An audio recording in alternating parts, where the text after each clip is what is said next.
మే 5/6/2025 current affairs ఈ వీడియోలో చూద్దాం. సైబర్ నేరాల ఫిర్యాదుల స్వీకరణకు సరికొత్త పరిజ్ఞానం. 2023లో 91,652 మంది సైబర్ నేరాల బాధితులు కోల్పోయిన 778.7 కోట్లలో 8.36 కోట్ల తెప్పించగలిగిన టీజీసీఎస్పీ 2024లో 1,14,174 మంది పోగొట్టుకున్న 1,866.9 కోట్లలో 176.71 కోట్లను తిరిగి తెప్పించగలిగింది. ఇదంతా గోల్డెన్ అవర్ వీలైనంత తొందరగా ఫిర్యాదు చేయడంలో ఎన్సీఆర్పీని ఆశ్రయించిన ఫలితమే. అందుకే సైబర్ మోసాల బాధితులు డబ్బులు పోయిన వెంటనే ఫిర్యాదు చేయాలని పోలీసులు పదే చెబుతుంటారు. కానీ సైబర్ నేరాలపై ఫిర్యాదు కోసం 1930కు ఫోన్ చేస్తే లైన్ సులభంగా దొరకదు. యూఆర్ ఇన్ క్యూ అంటూ బిజీ టోన్ వస్తుంది. ఎంతసేపటికి సిబ్బంది అందుబాటులోకి రారు. ఈలోపు గోల్డెన్ అవర్ అయిపోతుంది. నేరగాళ్లు సొమ్మును వివిధ ఖాతాల్లోకి బదిలీ చేసి ఎక్కడో డ్రా చేసుకుంటారు. ఈ సమస్యకు పరిష్కారం చూపుతూ దేశంలోనే తొలిసారిగా Telangana cyber security bureau TGCSP machine learning పరిజ్ఞానంతో కూడిన చాట్బాట్ విధానాన్ని అందుబాటులోకి తెచ్చింది. బాధితులకు కాల్ కలవకపోతే వెంటనే చాట్బాట్తో కూడిన లింక్ వారికి ఫోన్కి వస్తుంది. దాన్ని తెరిచి వివరాలను నింపితే చాలు, ఫిర్యాదు నమోదవుతుంది.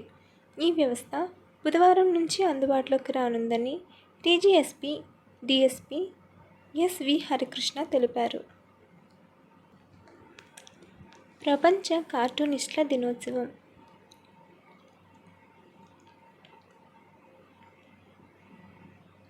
ప్రపంచవ్యాప్తంగా ఉన్న కార్టూనిస్టుల సృజనాత్మకత సామర్థ్యాలను గుర్తించే లక్ష్యంతో ఏటా మే 5న ప్రపంచ కార్టూనిస్టుల దినోత్సవాన్ని నిర్వహిస్తారు. కార్టూన్ల ప్రాముఖ్యతను ప్రోత్సహించడంతో పాటు ఆ కళ గొప్పతనం గురించి ప్రజల్లో అవగాహన కల్పించడం ఈ రోజు ముఖ్య ఉద్దేశం. వ్యంగ్యం లేదా హాస్యం కోసం ఉద్దేశించిన డ్రాయింగ్ను కార్టూన్గా పేర్కొంటారు. సమాజంలో మార్పును తీసుకొచ్చే శక్తి కూడా వీటికి ఉంటుంది. దీని యొక్క చారిత్రక నేపథ్యం 1985 మే 5న న్యూయార్క్ వరల్డ్ వార్తాపత్రికలో వాణిజ్యపరంగా మొదటి కార్టూన్ను ప్రచురించారు. ఇది ఎల్లో కిడ్గా ప్రసిద్ధి. 1943లో రెండో ప్రపంచ యుద్ధ సమయంలో అమెరికాకు చెందిన ప్రముఖ కార్టూనిస్టులు గస్ ఎడ్సన్, ఒట్టో సోగ్లో, కారెన్స్ టి రస్సెల్ మొదలైన వారు తమ దేశ సైన్యాన్ని ఉత్తేజపరిచేందుకు కార్టూన్ ప్రదర్శనలు నిర్వహించారు. యుద్ధం ముగిశాక కూడా ప్రదర్శనలు కొనసాగేందుకు వీలుగా కారెన్స్ టి రస్సెల్ 1946లో నేషనల్ కార్టూనిస్ట్ సొసైటీని ఏర్పాటు చేశారు.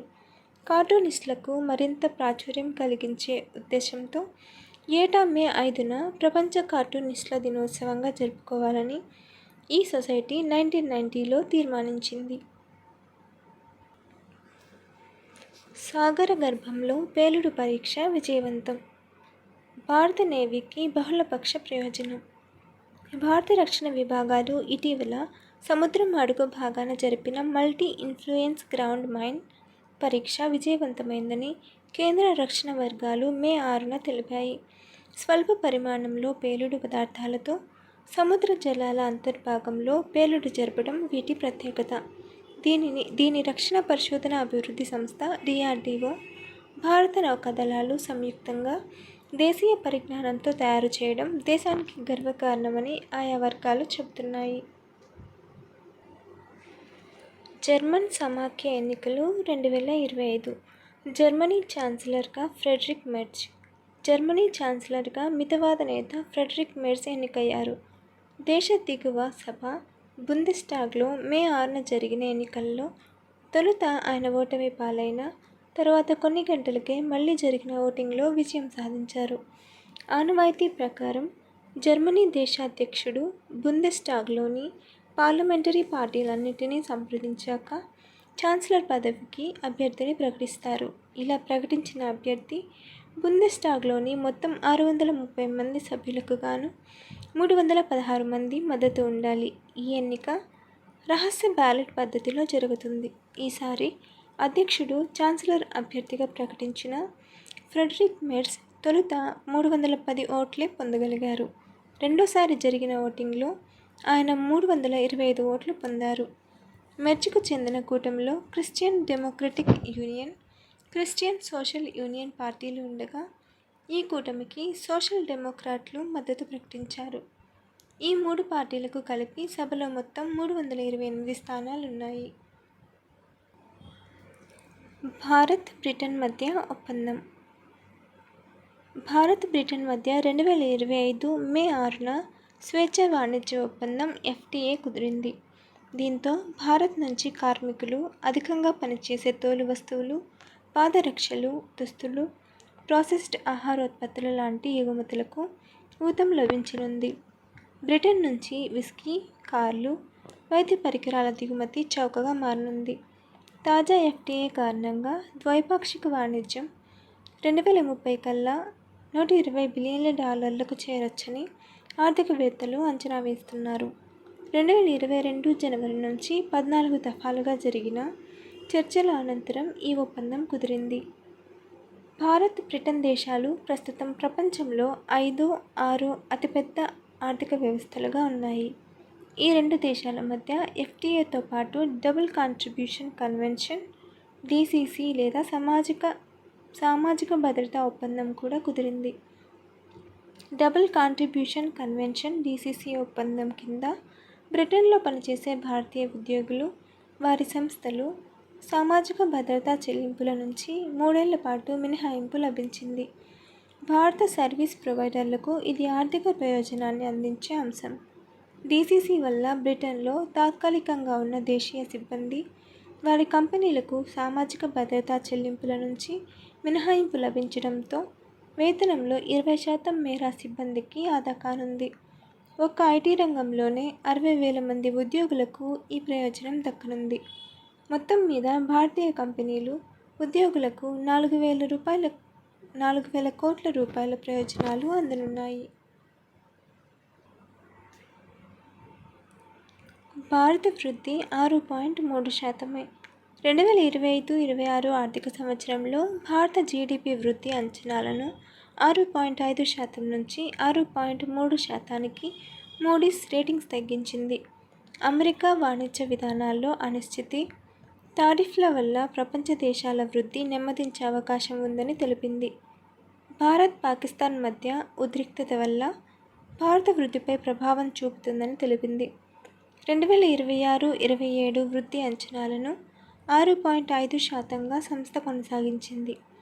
వృద్ధికి తోడ్పాటు అందించేందుకు RBI మరిన్ని రేట్ల కోతలు విధించొచ్చని అభిప్రాయపడింది.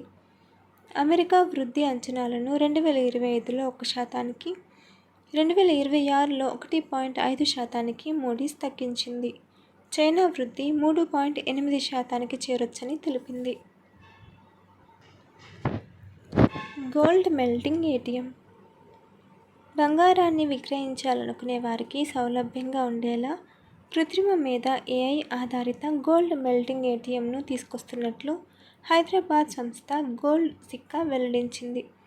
3 ఏళ్ల క్రితం పసిడి విక్రయానికి ATMను ఆవిష్కరించిన ఈ సంస్థ ఈసారి ప్రజలు బంగారాన్ని విక్రయించేందుకు వీలయ్యే యంత్రాన్ని తీసుకొచ్చింది. దీని ద్వారా బంగారాన్ని అమ్మడం, పాత బంగారాన్ని కొత్త నగలతో మార్పిడి చేసుకోవడం, నగదీకరణ లాంటివి సాధ్యమవుతాయి. ఈ యంత్రం సిద్ధంగా ఉన్న నెలన్నరలో అందుబాటులోకి తెస్తామని సంస్థ మేనేజింగ్ డైరెక్టర్ S. తరుణ్ తెలిపారు. బంగారాన్ని ఈ యంత్రం కరిగిస్తుంది.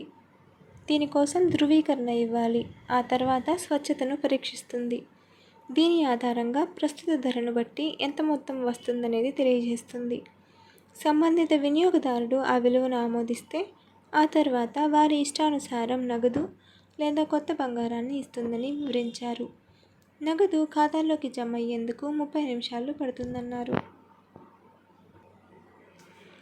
ICC వార్షిక ర్యాంకింగ్స్. ICC వార్షిక ర్యాంకింగ్స్లో T20ల్లో ప్రపంచ ఛాంపియన్, వన్డే ప్రపంచ కప్ ఫార్మాట్లలో టీమిండియా అగ్రస్థానంలో నిలిచింది. 2024 మే నుంచి జరిగిన మ్యాచ్ల ఫలితాలకు 100% పరిగణలోకి తీసుకున్న ICC అంతకుముందు 2 ఏళ్ల మ్యాచ్లకు సంబంధించి 50% రేటింగ్ పాయింట్లు కేటాయించింది.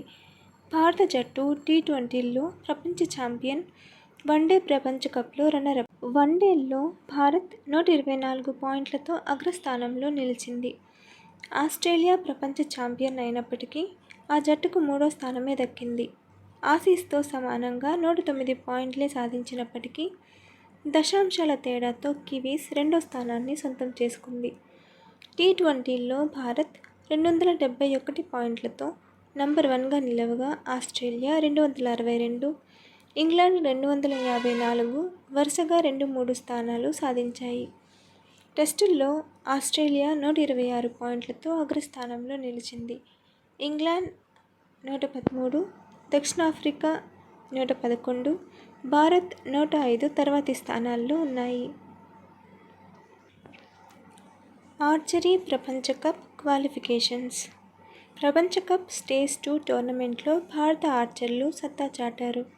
కాంపౌండ్ మహిళల సింగిల్స్ క్వాలిఫికేషన్లో వెన్నం జ్యోతి సురేఖ 705 పాయింట్లు 6వ స్థానంలో నిలిచింది.